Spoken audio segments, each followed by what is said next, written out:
পদ্মা ব্যারেজের পাশাপাশি তিস্তা মহাপরিকল্পনা বাস্তবায়নের ঘোষণা প্রধানমন্ত্রীর। গাজীপুরে সুধী সমাবেশে বললেন, কথা নয় কাজ করে বিএনপি। বিএনপি কর্মসূচি পালন করছে, যা বাংলাদেশে অন্য কোনো রাজনৈতিক দল করে নাই। তারা হয়তো বড় বড় কথা বলেছে, গরম গরম কথা বলেছে, কিন্তু কাজ যদি কেউ করে থাকে, ডেলিভারি যদি কেউ করে থাকে, পরিস্থিতি যদি কেউ তৈরি করে থাকে, সেটা বিএনপি করে। পাইকারিতে প্রতি ইউনিট বিদ্যুতের দাম 1.5 টাকা বাড়ানোর প্রস্তাব পিডিবির। ক্যাপাসিটি চার্জ ও সিস্টেম লসের দায় গ্রাহকের ঘাড়ে চাপানোর অভিযোগ গণশুনানিতে। যারা প্রস্তাব নিয়ে এসেছেন তাদের ব্যয়ের কথা কিন্তু বলেন না। ব্যাংকে কত টাকা ডিপোজিট রেখে মুনাফা করছেন সে টাকার হিসাব নাই। এই সমস্ত স্বচ্ছতা জবাবদিহিতা নাই। সরকারি মনোপলিগুলো হবে হচ্ছে কস্ট টু কস্ট, সেইটাকে মুনাফার হিসাব এখানে দেখা হয়েছে চূড়ান্তভাবে। নতুন একটা সরকার আসছে, আমরা আশা করব সেই সরকার বিআরসির আইন পরিবর্তন করে জনস্বার্থের আইন করবে। কিছুতে কমছে না হামের সংক্রমণ, আরো 6 শিশুর মৃত্যু। টিকা সংকট নিয়ে অন্তত 5 বার অন্তর্বর্তী সরকারকে চিঠি দেওয়ার দাবি ইউনিসেফের। রোববার শুরু হবে রাজধানীর 23 হাটে পশু বেচাকেনা। দ্রুত বর্জ্য অপসারণ করতে চায় 2 সিটি। জেলা মফস্বলে এখনই ভিড় করছেন ব্যাপারীরা। 3 মনের গরুগুলার দাম ধরেন 105, 110 এরকম। গরু তো অনেক আসছে, দামও অনেক বেশি বেশি বলে। আমাদের কাছে মনে হচ্ছে দাম বেশি যারা কিনছি, আর যারা বেচছে তারা আবার বলছে দাম কম। মাদক বিক্রির হটস্পট মোহাম্মদপুর। অপরাধ জগতের নিয়ন্ত্রণ নিয়ে চলে রক্তক্ষয়ী সংঘর্ষ। জেনেভা ক্যাম্পের শীর্ষ মাদক কারবারি পিচ্চি রাজা গ্রেপ্তার। পল্লবীতে শিশু রামিসা হত্যায় 164 ধারায় স্বীকারোক্তিমূলক জবানবন্দি দিলেন আসামি সোহেল রানা। ধর্ষণের পরই নির্মমভাবে হত্যা। ঢাকায় দেখে মেয়ের একটা স্যান্ডেল আছে আর একটা নাই। এই যে দরজা ধাক্কায় দিচ্ছে, খুলতেছে, খুলে না। এই দরজা ধাক্কা খুলতে মিনিমাম 30 মিনিট চলে গেছে। এই 30 মিনিটের ভিতরে আমার মেয়ে নাই। আমন্ত্রণ সন্ধ্যার বাংলাদেশে, সাথে আছি আমি শাওন দত্ত। এতক্ষণ শিরোনাম দেখছিলেন। পদ্মা ব্যারেজের পাশাপাশি তিস্তা মহাপরিকল্পনা বাস্তবায়নের ঘোষণা দিলেন প্রধানমন্ত্রী তারেক রহমান। বলেছেন, অন্যরা রাজনৈতিক বড় বড় কথা বললেও বিএনপি শুধু কাজের কাজ করে। গাজীপুরে জাতীয় দুর্যোগ ব্যবস্থাপনা গবেষণা ও প্রশিক্ষণ ইনস্টিটিউট ভবনের ভিত্তিপ্রস্তর স্থাপন করেন প্রধানমন্ত্রী। পরে সুধী সমাবেশে তিনি আরও বলেন, রাজনৈতিক কর্মসূচির অংশ হিসাবে নয়, বরং কৃষি বাঁচাতেই খাল খনন করছে সরকার। প্রাকৃতিক দুর্যোগে বছরে গড়ে অর্থনৈতিক ক্ষতি প্রায় 32,000 কোটি টাকার। পরিসংখ্যান বলছে, যা জিডিপির প্রায় 2% সমপরিমাণ। এতদিন দুর্যোগ মোকাবেলায় ছিল না কোনো গবেষণা ও প্রশিক্ষণ ইনস্টিটিউট। এবার সেই যোগের সূচনা করলেন প্রধানমন্ত্রী তারেক রহমান। গাজীপুরের টঙ্গীতে ইনস্টিটিউট ভবনের উদ্বোধন করেন সরকার প্রধান। পরে প্রধানমন্ত্রী যোগ দেন সুধী সমাবেশে। সেখানে বিএনপি সরকারের খাল খনন কর্মসূচির কারণ ও কার্যকারিতা তুলে ধরেন। এই খাল খনন কর্মসূচির সাথে মানুষের জীবন ওতপ্রোতভাবে জড়িত। এই খাল খনন কর্মসূচির সাথে কৃষি জড়িত। এই খাল খনন কর্মসূচির সাথে এই ভূমিকম্প পর্যন্ত জড়িত। দীর্ঘদিন ধরে তিস্তা বাঁচাও শিরোনামে নদী রক্ষার আন্দোলন করে আসছে বিএনপি। ক্ষমতায় আসার পর পদ্মা ব্যারেজ করার উদ্যোগ নিলেও তিস্তা নিয়ে কোনো প্রকল্প পাশ হয়নি। অবশেষে সেই তিস্তা নিয়ে প্রধানমন্ত্রী জানালেন তার সরকারের পরিকল্পনার কথা। এই যে আজকে এখানে দুর্যোগ মন্ত্রী বসে আছেন, এই লোকটার নেতৃত্বেই তিস্তায় বিএনপি কর্মসূচি পালন করেছে, যা বাংলাদেশে অন্য কোনো রাজনৈতিক দল করে নাই। তারা হয়তো বড় বড় কথা বলেছে, গরম গরম কথা বলেছে, কিন্তু কাজ যদি কেউ করে থাকে, ডেলিভারি যদি কেউ করে থাকে, পরিস্থিতি যদি কেউ তৈরি করে থাকে, সেটা বিএনপি করেছে। ইনশাল্লাহ বিএনপি সেটা করবে। এই বিএনপি সরকার পদ্মা ব্যারেজের কাজেও হাত দেবে, ইনশাল্লাহ তিস্তা ব্যারেজের কাজে হাত দেবে। এর আগে বৃক্ষরোপণ ও মাছের পোনা অবমুক্ত করেন প্রধানমন্ত্রী তারেক রহমান। আরিফিন শাকির, যমুনা নিউজ, গাজীপুর। শুরু হলো বিদ্যুতের দাম বাড়ানোর প্রক্রিয়া। অনুষ্ঠিত হচ্ছে গণশুনানি। প্রথম দিনে পাইকারি বিদ্যুতের দাম 21 ভাগ বাড়ানোর প্রস্তাব করেছে বিদ্যুৎ উন্নয়ন বোর্ড পিডিবি। সেই হিসাবে প্রতি ইউনিটে দাম বাড়তে পারে প্রায় 1.5 টাকা। যুক্তি, জ্বালানি তেলের চড়া দাম ও টাকার অবমূল্যায়ন সামাল দিতেই এই উদ্যোগ। এতে ঘাটতি কমবে 16,500 কোটি টাকা। মিলেছে বাণিজ্যিক গ্রাহকদের জন্য আলাদা লাইনে বিদ্যুৎ সরবরাহের প্রস্তাবও। জ্বালানি তেলের দাম সমন্বয়ের পরই আভাস মিলছিল এবার বিদ্যুতের দাম বাড়বে। পাইকারি ও খুচরা দুই পর্যায়ে মূল্য সমন্বয়ে তোড়জোড় শুরু করে পিডিবি ও বিতরণ কোম্পানিগুলো। এর আগেই আইন সংশোধন করে বিদ্যুৎ ও জ্বালানির দাম নির্ধারণের ক্ষমতা ফিরিয়ে দেওয়া হয়েছে বিআরসিকে। সেই ধারাবাহিকতায় চলতি মাসের শুরুতে বিদ্যুৎ উন্নয়ন বোর্ড পিডিবির প্রস্তাব পায় কমিশন। এবার পালা গণশুনানির। বুধবার সকালে সেই আয়োজনে পাইকারি প্রতি ইউনিট বিদ্যুতের দাম 1.5 টাকা অর্থাৎ গড়ে 21 ভাগ বাড়ানোর প্রস্তাব করে পিডিবি, যার প্রভাব পড়বে প্রায় 5 কোটি গ্রাহকের ওপর। দাবি, এই সমন্বয় না হলে চলতি অর্থবছর ঘাটতি 62,000 কোটি টাকা ছাড়াবে, যা পরের বছর আরও 3,000 কোটি বাড়তে পারে। এই ভর্তুকির প্রায় 54% ব্যয় হয় পল্লী বিদ্যুতের পেছনে। 25-26 অর্থ বছরে নতুন প্রস্তাবে বিতরণ স্ল্যাব বদলানোর কথা বলেছে পিডিবি। সেই হিসাবে 0 থেকে 75 ইউনিট বিদ্যুৎ ব্যবহারকারীদের জন্য আলাদা ধাপ থাকবে না। 200 ইউনিট পর্যন্ত ব্যবহারকারীরা থাকবেন একই স্ল্যাবে, যেখানে প্রতি ইউনিটের চলমান মূল্য 7 টাকা 20 পয়সা। এবার তা বাড়িয়ে 8 টাকা 65 পয়সা করার সুপারিশ করা হয়েছে। আমরা যে কোম্পানিগুলো থেকে বিদ্যুৎ নেই, নিজস্ব এবং বিভিন্ন সরকারি এবং বেসরকারি কোম্পানি, এগুলোকে ফুয়েলের মূল্য পরিশোধ করতে হয় অনেকেরই ডলারে এবং অনেকেরই বিডিটিতে। তো আপনারা দেখেন যে একটা ডলারের এনহ্যান্সমেন্ট এবং সাথে সাথে এই বাজারে ফুয়েলের যে মূল্য বৃদ্ধি, এটার আসলে অনেক মেকানিজম করা হয়েছে, অনেকভাবে আমরা বিভিন্ন ধরনের ট্যারিফ রিভিউ করার চেষ্টা করছি। পিডিবির এই প্রস্তাবের বিরোধিতা করেন ভোক্তা অধিকার রাজনৈতিক নেতা এবং ব্যবসায়ীরা। দাবি জানান বিআরসি আইন সংশোধনের। অভিযোগ, বিতরণ কোম্পানির ক্যাপাসিটি চার্জ ও সিস্টেম লসের দায় চাপানো হচ্ছে গ্রাহকের ঘাড়ে। যারা প্রস্তাব নিয়ে এসেছেন তাদের ব্যয়ের কথা কিন্তু বলেন নাই। তাদের কতগুলি গাড়ি নতুন করে কিনেছেন, এগুলি নাই। তারপরে তারা ব্যাংকে কত টাকা ডিপোজিট রেখে মুনাফা করছেন, সে টাকার হিসাব নাই। তারপরে সিএসআর ফান্ডের তারা হিসাব নাই। এই সমস্ত স্বচ্ছতা জবাবদিহিতা নাই। নতুন একটা সরকার আসছে, আমরা আশা করব সেই সরকার বিআরসির আইন পরিবর্তন করে জনস্বার্থের আইন করবে এবং তারপরে ন্যায্যতার ভিত্তিতে গণশুনানির মধ্য দিয়ে তারা সিদ্ধান্ত নেবে। তার আগে এটা বন্ধ রাখেন। সরকারি মনোপলিগুলো হবে হচ্ছে কস্ট টু কস্ট, সেইটাকে মুনাফার হিসাবে এখানে দেখা হয়েছে চূড়ান্তভাবে। এভাবে করলে লাভ হবে বেশি, এভাবে করলে ট্যারিফ বাড়বে, এভাবে করলে মুনাফা করবে, আর মানুষ মরে যাবে, ধ্বংস হয়ে যাবে, সেদিকে কোনো খেয়াল নেই। এ সময় বিআরসি চেয়ারম্যান বলেন, শুনানি মানেই বিদ্যুতের দাম বৃদ্ধি নয়, তবে বাস্তবতা বিবেচনায় আন্তরিক হতে হবে পিডিবি, বিতরণ কোম্পানি ও গ্রাহকদের। দৃষ্টিভঙ্গির পরিবর্তন প্রয়োজন আছে, যে আমরা সোলারকে যদি আমরা উৎসাহিত করি, ভবিষ্যতে সোলারের উৎপাদন যদি বৃদ্ধি পায়, নিঃসন্দেহে আপনার অধিকতর খরচ যেখানে হচ্ছে এই খরচটা কমে আসবে এবং নিঃসন্দেহে এটা জনগণের উপর যে বোঝা এটা কমবে। পরের সেশনে প্রতি ইউনিট বিদ্যুৎ সঞ্চালনের দাম 60 ভাগ বাড়ানোর প্রস্তাব করে পাওয়ার গ্রিড বাংলাদেশ পিএলসি। গণশুনানির দ্বিতীয় দিনে বৃহস্পতিবার খুচরা পর্যায়ে দাম নিয়ে আলাদা প্রস্তাব দিবে বিতরণ কোম্পানিগুলো।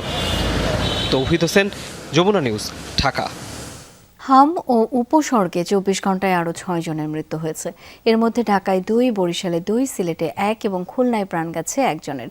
দেশের বিভিন্ন হাসপাতালে নতুন রোগী ভর্তি হয়েছেন 1408 জন। বরিশাল শেরে বাংলা মেডিকেলে রোগীর উপসর্গ নিয়ে নতুন ভর্তি হয়েছেন 55 জন। মোট ভর্তি রোগীর সংখ্যা 204 জন। সিলেটেও বাড়ছে রোগীর সংখ্যা। বিভিন্ন হাসপাতালে নতুন করে ভর্তি হয়েছেন 92 জন। ময়মনসিংহ মেডিকেল কলেজ হাসপাতালে ভর্তি হয়েছেন 21 জন। এছাড়া রাজশাহী, খুলনা, রংপুর ও চট্টগ্রাম বিভাগের বিভিন্ন হাসপাতালেও হাম ও উপসর্গ নিয়ে রোগীর ভিড় রয়েছে। কোথাও কোথাও শয্যার সংকটে মেঝে বা বারান্দায় রেখেও রোগীদের চিকিৎসা চলছে। এতে ভোগান্তি পোহাতে হচ্ছে রোগী ও তাদের স্বজনদের। টিকা সংকট নিয়ে অন্তর্বর্তী সরকারকে 10 বার সতর্ক করেছিল ইউনিসেফ, দিয়েছিল 5টি চিঠি। তবে হামের প্রাদুর্ভাব নিয়ে কিছু বলা হয়নি। সংস্থাটি জানায়, টিকা কিনতে অর্থ নয়, ছিল ক্রয় সংক্রান্ত জটিলতা। দুপুরে রাজধানীর আগারগাঁওয়ে সংবাদ সম্মেলনে সব তথ্য জানান ইউনিসেফের বাংলাদেশ প্রতিনিধি রানা ফ্লাওয়ার্স। বলেন, টিকার ঘাটতি হাম প্রাদুর্ভাবের ঝুঁকি বাড়িয়েছে। পুরনো এক ভাইরাসের নতুন বিপর্যয়ে বাংলাদেশ। প্রতিদিন সন্তানের নিথর মরদেহ নিয়ে ফিরতে হচ্ছে কোনো না কোনো বাবা মাকে। এ পর্যন্ত ঝরে গেছে অন্তত 481 শিশুর প্রাণ, আর আক্রান্তের সংখ্যাও ছাড়িয়েছে 66,000। কেন এমন পরিস্থিতি হলো, দায় কার? এ নিয়ে আলোচনা সমালোচনা দেশ জুড়ে। অবশেষে নিজেদের অবস্থান তুলে ধরল ইউনিসেফ। তারা জানায় হামের জন্য প্রতি বছর 7 কোটি টিকা কেনে সরকার। গত বছরের আগস্টে ইপিআই এর জন্য টিকা দেয় তারা, যা প্রয়োজনের তুলনায় 3 ভাগের 1 ভাগ। এ নিয়ে অন্তর্বর্তী সরকারকে বারবার সতর্ক করা হয় বলেও জানায় সংস্থাটি। From 2024 into 2025 into 2026 repeatedly warning. আমরা 2024, 25 এবং 26 সালেও টিকা সরবরাহ নিয়ে সরকারকে সতর্ক করেছি। অন্তর্বর্তী সরকারের স্বাস্থ্য উপদেষ্টার সঙ্গে আমাদের 10টির মতো মিটিং হয়েছে। তবে প্রাদুর্ভাব নিয়ে আমরা কিছু বলিনি, কারণ এটা আমাদের দায়িত্ব না। In any country, we would be ringing a bell saying warning, warning, warning, be careful. UNICEF জানায় তারা টিকা বিক্রি করে মুনাফা করে না। টিকা সরবরাহের ঘাটতির কারণ অর্থ নয়, কেনাকাটার প্রক্রিয়ায় জটিলতা। টেন্ডারের মাধ্যমে ভ্যাকসিন কিনতে গিয়ে সময় নষ্ট হয়েছে। About the decision to delay procurement. So the government চাহিদার 50 ভাগ টিকা ওপেন টেন্ডারে কেনার সিদ্ধান্ত নিয়েছিল অন্তর্বর্তী সরকার। তারা যে কোনো পদ্ধতিতেই টিকা কিনতে পারে, তবে টিকার মতো জীবন রক্ষাকারী ওষুধ এই পদ্ধতিতে কেনাকাটার ঝুঁকি আছে। কোনো কারণে টেন্ডার বাতিল হলে তা সংকট তৈরি করবে। already at an outage point on several of the vaccines. অন্য টিকার মতো দেশে পোলিও টিকারও ঘাটতি ছিল। এ নিয়ে শঙ্কিত UNICEF. I'm now really worried about polio. Hasan Misbah, Jamuna News, Dhaka. Dhaka উত্তর ও দক্ষিণ সিটিতে মোট 23টি হাট বসছে এবার। ডিএনসিসি প্রশাসক শফিকুল ইসলাম খান জানিয়েছেন পশুর হাট থাকবে 5 দিন।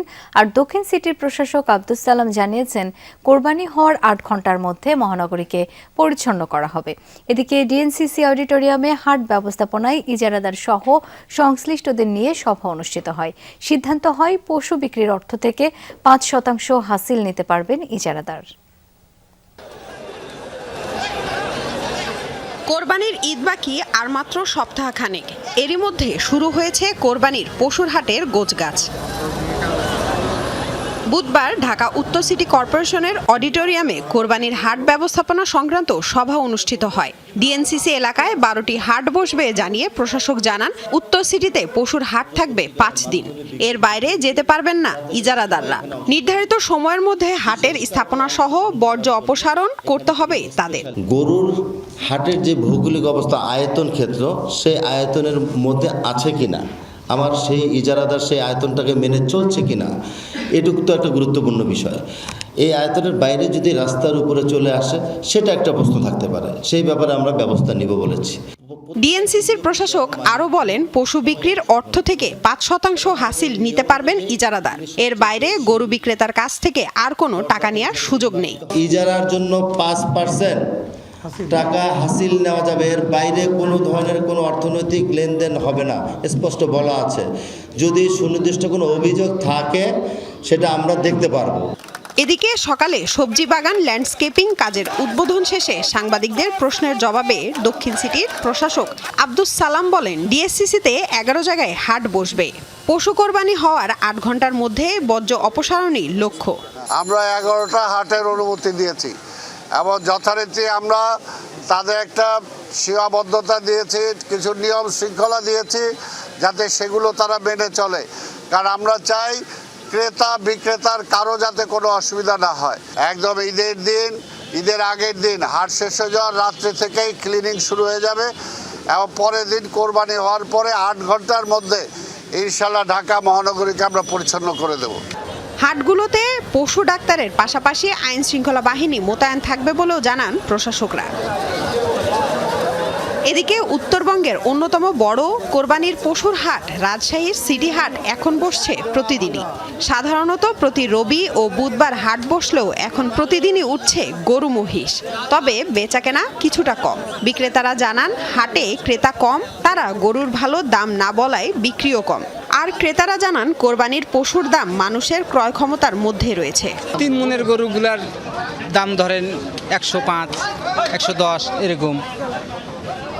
আপনার মাঝারি গরুগুলা, ছোট গরুগুলার একটু দাম বেশি। গরুর দাম তুলনামূলক কম, পাটিও কম। আমাদের কাছে মনে হচ্ছে দাম বেশি যারা কিনছি, আর যারা বেচছে তারা আবার বলছে দাম কম। গরু তো অনেক আসছে, দামও অনেক বেশি বেশি বলে ব্যাপারটা। নওগাঁর হাটগুলোতে মাঝারি আকারের গরুর চাহিদা বেশি, দাম হাঁকা হচ্ছে 1 লাখ থেকে 1.5 লাখ টাকা, আর ছোট আকারের গরু মিলছে লাখ টাকার মধ্যেই। তবে সিরাজগঞ্জের বিভিন্ন হাটে পর্যাপ্ত পশু থাকলেও ক্রেতার সংখ্যা এখনও তুলনামূলক কম। লামিয়া তিথি, যমুনা নিউজ, ঢাকা। মোহাম্মদপুর নাম শুনলেই অনেকে কেঁপে ওঠেন আতঙ্কে।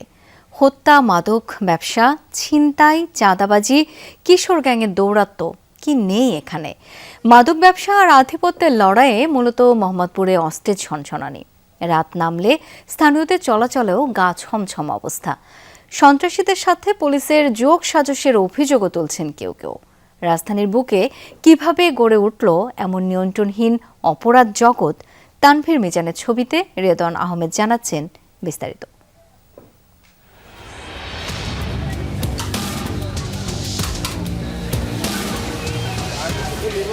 মুক্তিযুদ্ধের পর অবাঙালিদের পুনর্বাসনের জন্য গড়ে ওঠা জেনেভা ক্যাম্প। সময়ের পরিক্রমায় সে এলাকায় এখন রাজধানীর অন্যতম অপরাধপ্রবণ জনপদ।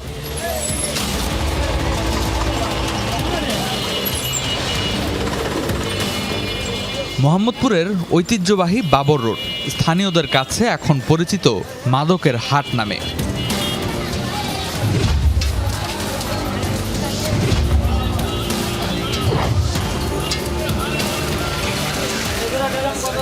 পরিচয় গোপন করে বাবর রোডে গিয়ে দেখা যায় এই পথে চলাচলকারীদের ঘিরে ধরছেন মাদক কারবারিরা। দিনে দুপুরে হতে হয় এমন অপ্রীতিকর পরিস্থিতির মুখোমুখি।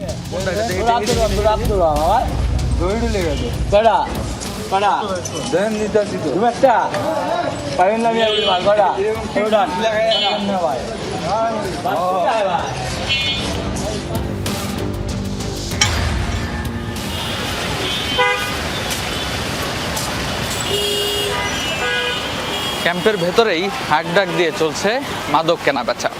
আমাদের হাতেও পেলাম 2 ধরনের মাদক, ইয়াবা আর হিরোইনের মতন ভয়ঙ্কর মাদক পাওয়া গেল এই ক্যাম্পের গলিতেই। অথচ সড়কের 2 প্রান্তেই পুলিশের অবস্থান। স্থানীয়দের অভিযোগ, মাদক ক্রেতাদের মাঝে মধ্যে আটক করলেও মূল কারবারিরা থেকে যাচ্ছে ধরাছোঁয়ার বাইরে। গেলেই হবে ক্যাম্পের বাজারে, হ্যাঁ গেলেই হবে, আর ওই ডাকবে। মাদক ব্যবসা, চাঁদাবাজি আর আধিপত্য বিস্তারকে কেন্দ্র করে মোহাম্মদপুরে সক্রিয় অন্তত অর্ধশত অপরাধী চক্র। বিভিন্ন নামে গড়ে ওঠা এসব গ্রুপের দ্বন্দ্বে প্রায়ই ঘটছে হামলা, ছিনতাই, কুপিয়ে হত্যা। জনমনে আতঙ্ক ছড়াতে বিভিন্ন ছদ্মনামে এলাকা দাপিয়ে বেড়াচ্ছে অপরাধীরা। পারিবারিক নাম ইমন হোসেন, তবে এলাকায় পরিচিত ছিলেন অ্যালেক্স ইমন নামে। স্থানীয়দের ভাষ্য অনুযায়ী তিনি ছিলেন কথিত অ্যালেক্স গ্রুপের প্রধান। দিনের আলোতেই প্রতিপক্ষ আরমান সাব্বির গ্রুপের সদস্যরা প্রকাশ্যে কুপিয়ে হত্যা করে তাকে। হত্যার সেই দৃশ্য ছড়িয়ে পড়ে সিসিটিভি ফুটেজে। ওই যারা মারছে অবসাতে ছিল, এই যে মারামারি দৌড়াদৌড়ি করতো, খুব আইসা আমি আইসা জড়াই ধরছি, জড়াই ধরাতে দিই আমার এই যে এখন আমার এই যে গায়ে রক্ত, পরে দেই যে আমার ছেলের মাথা মতো সব কাটা, আর কেউ ধরতে দিতে আসে না। ও মরার পর শুনতেছি যে ওর 18টা মামলা ছিল। যদি ওর 18টা মামলা থাকেই থাকে, একটা মানুষের একটা মামলা থাকলে তো উনি জেলে থাকে, ওর 18টা মামলা, পুলিশ কেন তাহলে ওকে ধরে নেই? আরমান, শাহরুখ, কাল্লু, তারপর হচ্ছে ওদের যে বড় ভাই সাব্বির যে লিগ দেয়, উনিও ছিল। ওরা ওই এলাকার প্রচুর গ্যাং লিডার, ওদেরকে সবাই ভয় পায়। দীর্ঘদিন ধরে বাবর রোড এলাকায় বসবাস করেন এক কলেজ শিক্ষক, কিন্তু ক্যামেরার সামনে কথা বলতে চান না, কারণ ভয়।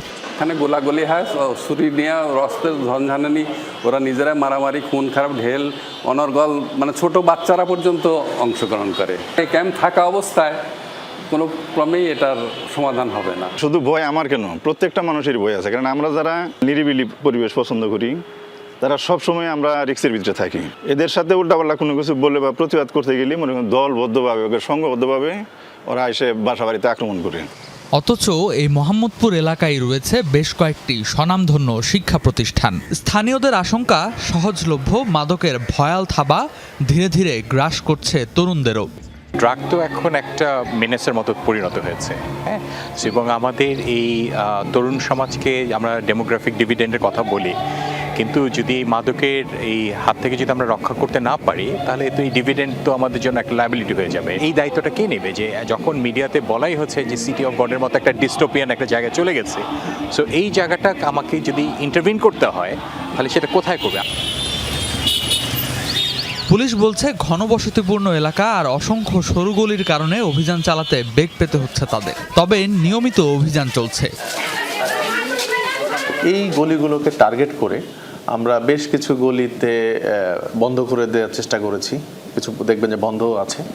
আর বাকি বড় বড় গলি যেগুলো, এই গলিকে টার্গেট করে আমরা দুপুর থেকে রাত পর্যন্ত বেশ কয়েকটি চেকপোস্ট এবং বেশ কয়েকটি পুলিশ স্পট আমরা এখানে রেখেছি।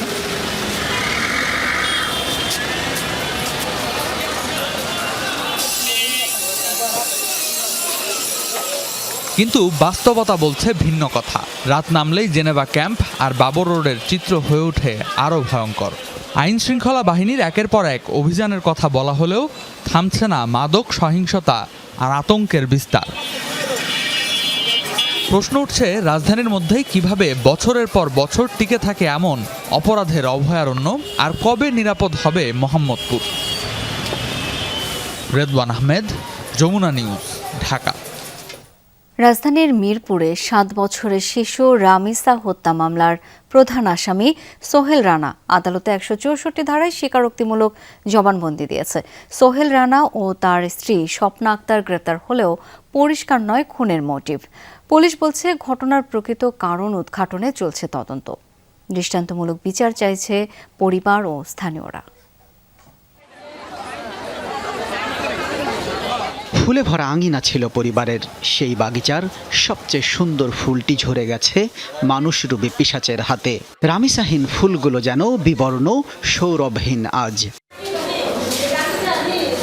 5ম তলা ভবনের 3 তলায় ভাড়া থাকতো রামিসার পরিবার। পাশের ফ্ল্যাটেই থাকতেন সোহেল রানা। প্রতিবেশীরা জানায়, মঙ্গলবার দুপুরের পর কোনো এক সময় রানা তার রুমে নিয়ে যায় রামিসাকে। পরিবারের অভিযোগ, দীর্ঘ সময় খোঁজ মিলছিল না। রামিসার এক পাটি জুতো রানার ফ্ল্যাটের সামনে পড়ে থাকাতে সন্দেহ হয় তার মায়ের।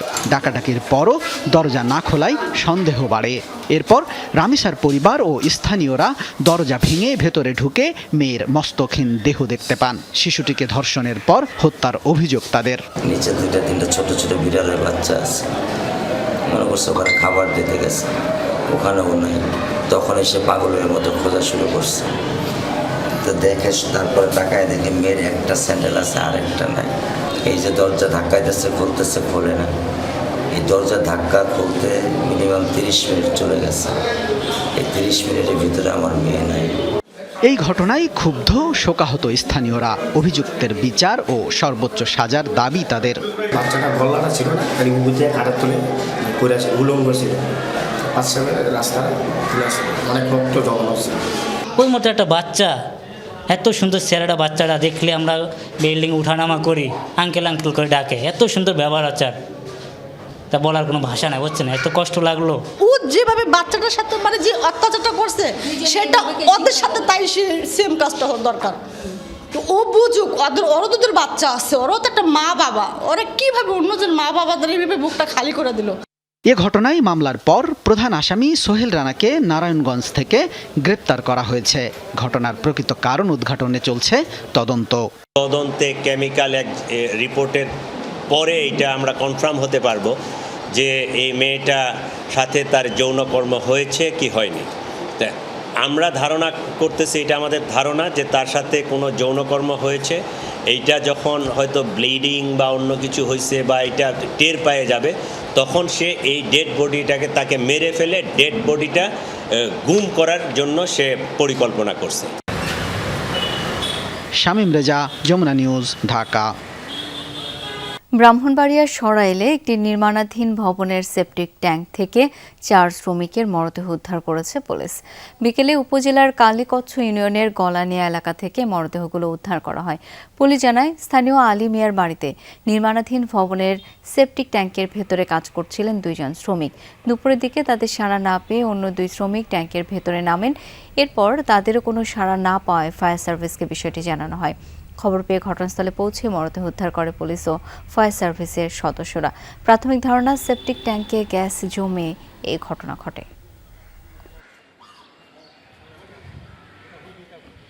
বাড়ির মালিক আলিমিয়া ডুয়াইছে যে ভিতরে ঢুকছে বাইরনার দিক যাও পরিবেশের একজন করে 4 জন দিয়ে ডুয়াইছে 4 জন ঢুকে যান 4 জন বাইরনা তো তারপর এরা খবর দেয় না যে এর গার্জেন আছে পরিবার আছে এরা খবর দেয় ডাইকা নিছে আমার জামাই হাইতে ছিল ডাইকা নিয়ে এসে তারা নামাইছে কিন্তু তারা দিয়ে করছে না নামাই সারতে করে সবাই হইরে গেছে এরকম বাইরনা তারপরে অনেক মানুষ আসতেছে বাঁচতে পারলে এটা ভাঙতো ওয়ালটা যে মালিক ভাঙবার লেগে দিছে। গেল কয়েক বছরে ব্যাংক খাত পুঁজিবাজার থেকে লুট হয়েছে অর্থ। কোম্পানিগুলো ভুয়া আর্থিক বিবরণী তৈরি করে টাকা নিয়ে গেছে বলে মনে করেন অর্থমন্ত্রী। জানান, অনিয়মের কারণে ব্যাংক এবং বেসরকারি প্রতিষ্ঠানে এখন চরম অব্যবস্থাপনা দেখা দিয়েছে। ফার সামিটে বক্তারা বলেন, গার্মেন্টস খাতের অর্ধেকের বেশি কারখানা বন্ধের অন্যতম কারণ দুর্বল আর্থিক ব্যবস্থাপনা। টেকসই আর্থিক কাঠামো নিশ্চিত করতে দরকার সঠিক ও নির্ভুল আর্থিক প্রতিবেদন, কিন্তু নানা কারণে দেশের হিসাব ব্যবস্থায় আসেনি স্বচ্ছতা।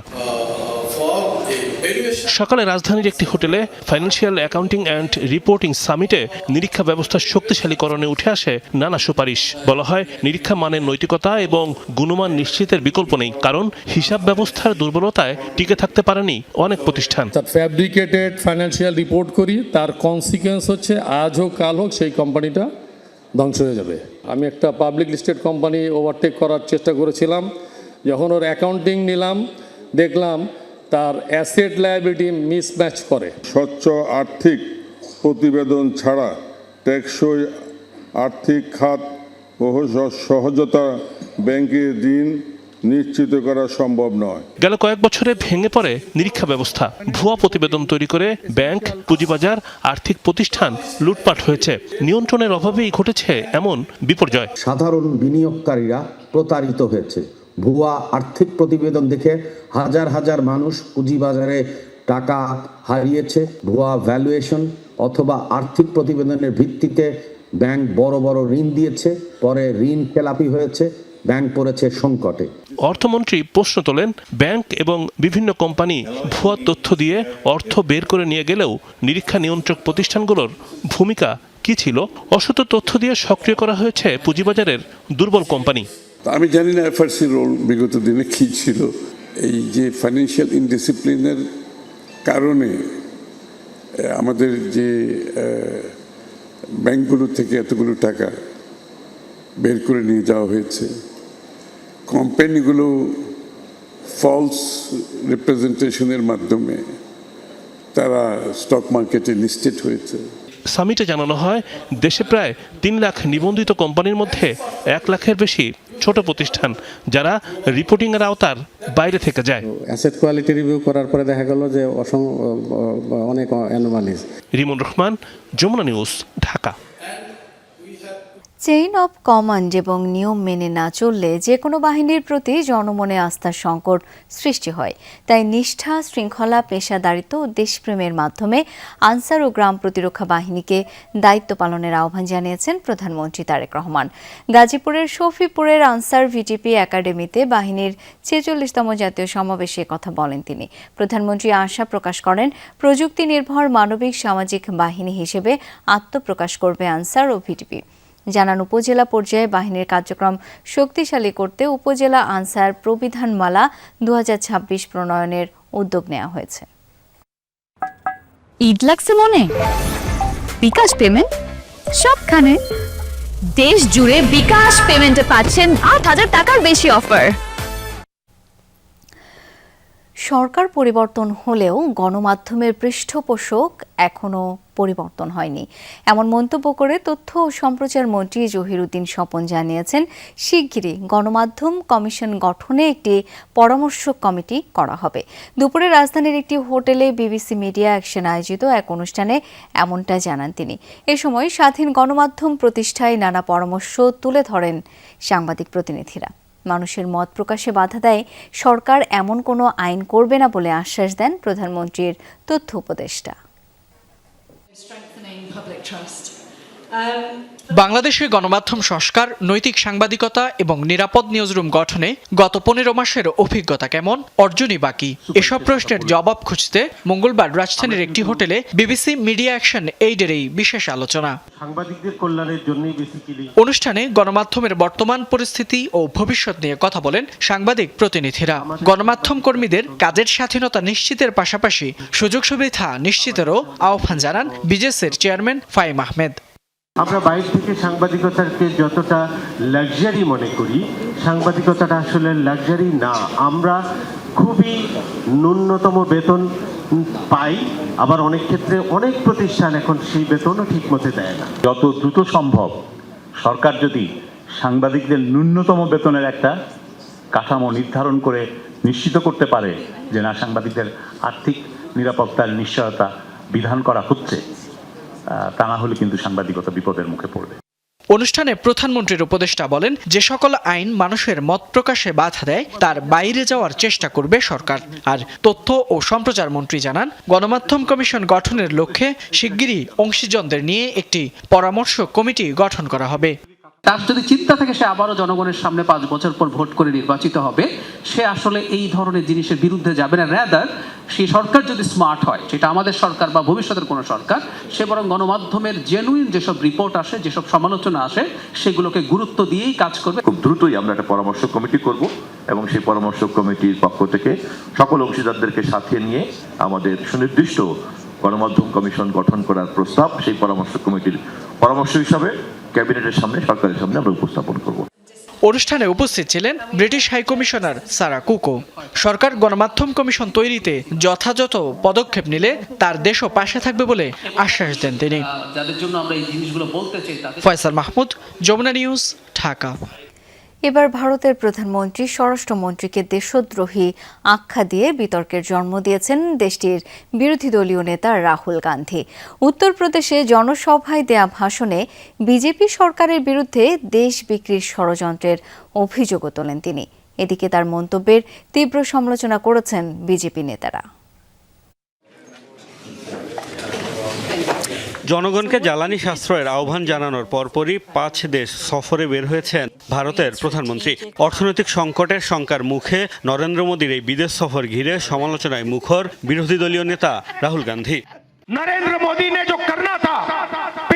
মোদির উচিত ছিল জনগণকে রক্ষার জন্য পদক্ষেপ নেওয়া, কিন্তু তিনি তা করেননি। পরিবর্তে তিনি ইতালির প্রধানমন্ত্রী জর্জিয়া মেলোনির সাথে গিয়ে টফি খাওয়ার ভিডিও বানাচ্ছেন।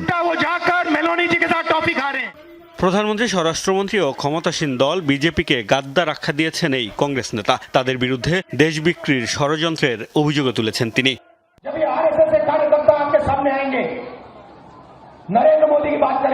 যখন আরএসএস কর্মীরা প্রধানমন্ত্রী নরেন্দ্র মোদী, অমিত শাহকে নিয়ে কথা বলবে, তখন তাদের মুখের উপর বলতে হবে প্রধানমন্ত্রী, স্বরাষ্ট্রমন্ত্রী ও বিজেপি দেশদ্রোহী। তাদের বলবেন তারা ভারতকে বিক্রি করে দেওয়ার জন্য কাজ করেছেন। এদিকে প্রধানমন্ত্রীকে গাদ্দার বলায় খেপেছে বিজেপি। দলটির শীর্ষ নেতাদের অভিযোগ, পাকিস্তানের ভাষায় কথা বলেছেন তিনি। ট্রিটমেন্ট কি জরুরত, তার চিকিৎসা দরকার, নইলে কোনো বিরোধী দলীয় নেতা এমন কথা বলতে পারেন না। তার জ্ঞানের অভাব রয়েছে। नहीं बोल सकते। राहुल गांधी 140 करोड़ देशवासियों को गद्दार बुला रहे हैं। রাহুল গান্ধী 140 কোটি ভারতীয়কে দেশদ্রোহী বলেছেন। তিনি পাকিস্তান আর পাকিস্তান সমর্থিত সন্ত্রাসীদের ভাষায় কথা বলছেন। बन चुकी है जिस तरीके से একের পর এক নির্বাচনে হেরে হতাশায় ভুগছেন রাহুল, এমন দাবিও করেছেন অনেক বিজেপি নেতা। और हिंदुस्तान के प्रधानमंत्री মোস্তফা মাহমুদ, যমুনা নিউজ। আর এই ছিল সন্ধ্যার বাংলাদেশের আয়োজনে। ধন্যবাদ এতক্ষণ সাথে থাকার জন্য।